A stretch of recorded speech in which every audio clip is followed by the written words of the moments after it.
Timeboxing Trilogy Part 1. What is timeboxing, why does it work, and why should you care?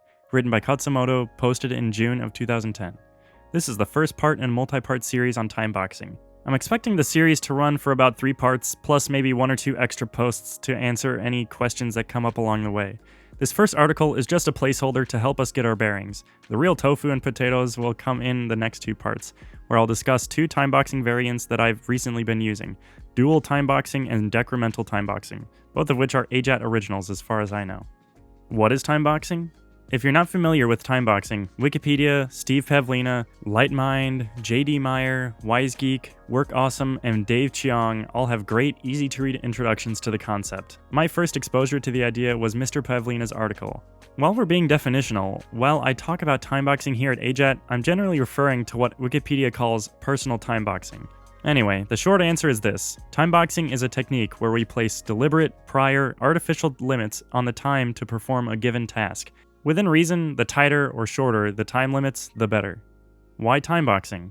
Why is timeboxing so powerful and useful? Well, recall the temporal motivation theory, TMT, equation by Peirce-Steele.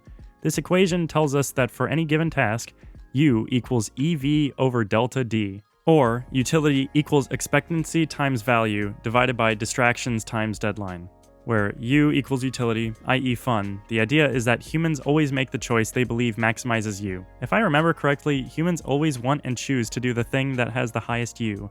E equals expectancy, your confidence in your ability to complete the task. V equals value, i.e. importance of the task.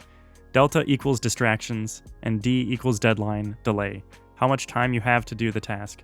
For a fuller discussion on the whole temporal motivation theory, TMT thing, you might want to check out the rather verbose article I wrote about winnable games, as well as the original TMT paper by Steele himself. In my humble, non-expert opinion, Steele has probably managed to compress virtually the entire body of work of the personal development industry into a workable equation using only simple arithmetic and just 1 Greek letter.